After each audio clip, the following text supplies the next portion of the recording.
Hey everyone, welcome to my channel. कैसे हैं आप सब? होप आप सभी ठीक होंगे।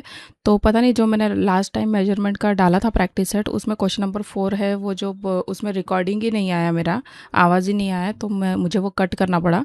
तो उसका जो है वीडियो मैं अलग से डाल रही हूँ, ये वाला। ठीक है, तो क्योंकि इंपॉर्टेंट क्वेश्चन है ये, इसलिए मैं स्किप नहीं करना चाहती थी ये।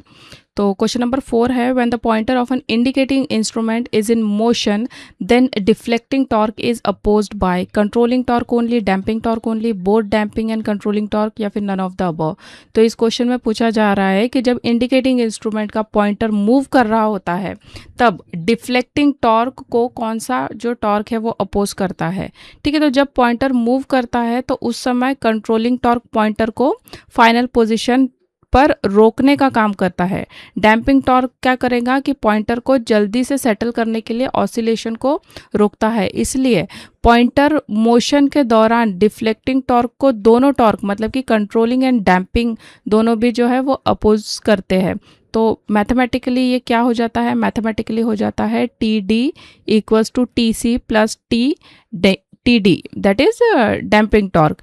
तो जब पॉइंटर फाइनल पोजीशन पर आ जाता है और रुक जाता है, तब डैम्पिंग टॉर्क 0 हो जाती है और सिर्फ क्या बचता है? सिर्फ क्या बच जाता है? Deflecting torque equals to controlling torque. ठीक है, तो इसका आंसर हमारा हो जाएगा क्या? Option number 3, both damping and controlling torque.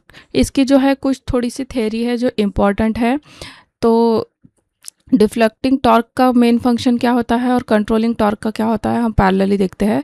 तो मेन फंक्शन डिफ्लेक्टिंग टॉर्क का होता है पॉइंटर को चलाना, मतलब कि मूव करना। कंट्रोलिंग टॉर्क का क्या हो जाता है? पॉइंटर को सही रीडिंग पर ये जो है ये रोकता है, मतलब कि कंट्रोल करता है। इसका काम क्या है? पॉइंटर को 0 से रीडिंग की ओर ले जाता है और इसमें पॉइंटर को ज़्यादा घूमने से ये रोकता है और सही रीडिंग पर स्थिर करता है। ठीक है, हाउ इट वर्क्स, करंट या वोल्टेज मिलने पर ये सब काम करते हैं।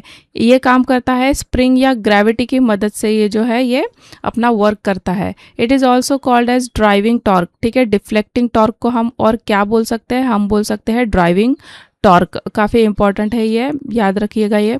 कंट्रोलिंग टॉर्क को हम क्या बोलते हैं? Restoring torque. ठीक है, इसका सिंबल है टी डी, इसका सिंबल है टी सी। कंडीशन क्या होती है? फाइनल रीडिंग पर T D is equal to T C हो जाता है। इसमें भी फाइनल रीडिंग पर T C equals to T D हो जाता है।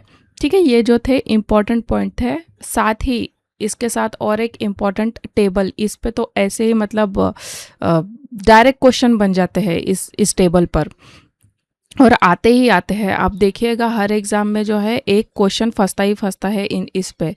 ठीक है, तो ये टाइप है, इफेक्ट है, सुटेबल फॉर एन इंस्ट्रूमेंट। अब इस टेबल को याद करने का सबसे इजी जो ट्रिक है वो हम देखते हैं। ये टेबल हमें बताता है कि किस प्रिंसिपल पर कौन सा इंस्ट्रूमेंट काम करता है, और डीसी है या एसी है, किसके लिए ये सुटेबल है।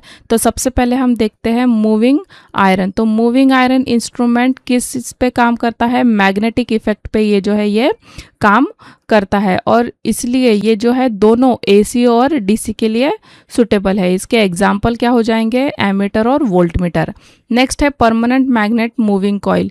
इसका ये किस इफेक्ट पे काम करता है? ये होता है इलेक्ट्रोडायनामिक इफेक्ट। ठीक है, पीएमएमसी इलेक्ट्रोडायनामिक इफेक्ट पर ये जो है काम करता है, और परमानेंट मैग्नेट होने की वजह से ये सिर्फ जो है ये डीसी पर ही वर्क करता है, मतलब ये सूटेबल है डीसी के लिए। इसके एग्जांपल हो जाएंगे ammeter, voltmeter. Same dynamometer type का किस इफेक्ट पे होता है? इलेक्ट्रोडायनामिक पे।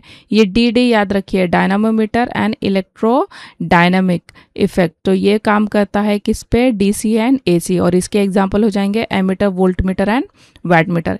इंडक्शन टाइप, ये देखिए सबसे अलग कलर में है इंडक्शन टाइप, क्योंकि ये ही है सिर्फ जो है एसी पे काम करता है। तो इलेक्ट्रोमैग्नेटिक इंडक्शन इफेक्ट जो है इसमें यूज़ होता है, और ammeter, voltmeter, wattmeter, energy meter, ये सारे ही इसके एग्जाम्पल है। एंड नेक्स्ट है हॉट वायर। ये थर्मल इफेक्ट पे काम करता है, हॉट एंड थर्मल, याद रखिएगा। ठीक है, और ये भी सुटेबल है एसी और डीसी के लिए। एग्जाम्पल हो जाएंगे इसके ammeter and voltmeter. Electrolyte meter, electrolyte, electrolysis, आपको ये टर्मिनोलॉजी याद आ रही होंगी। तो ये किसके लिए? केमिकल इफेक्ट के लिए, जो कि काम करता है सिर्फ डीसी के लिए। एम्पियर आर मीटर इसका एग्जाम्पल है। एंड लास्ट है इलेक्ट्रोस्टैटिक टाइप, जो कि इलेक्ट्रोस्टैटिक इफेक्ट पे काम करता है। रिलेट कीजिए, वर्ड टू वर्ड जो है रिलेट कीजिए, तो आपको जो है ये टेबल याद रहेंगी। ये सूटेबल होता है डीसी एंड एसी के लिए, और इसका एग्जाम्पल है वोल्ट मीटर ओनली। ठीक है, तो इस टाइप से जो है ये टेबल को आप 3-4 बार ये वीडियो देखिए और इस टेबल को मगअप कर लीजिए, क्योंकि इसमें से क्वेश्चन फंसते हैं। अगर आप इंस्ट्रूमेंटेशन मेजरमेंट कर रहे हैं तो ये जो है काफ़ी इंपॉर्टेंट है आपके लिए। ठीक है, थैंक यू सो मच। अगर आपको ये वीडियो अच्छे लगे तो प्लीज़ मेक श्योर आप इसे लाइक कीजिए। Thank you so much for watching.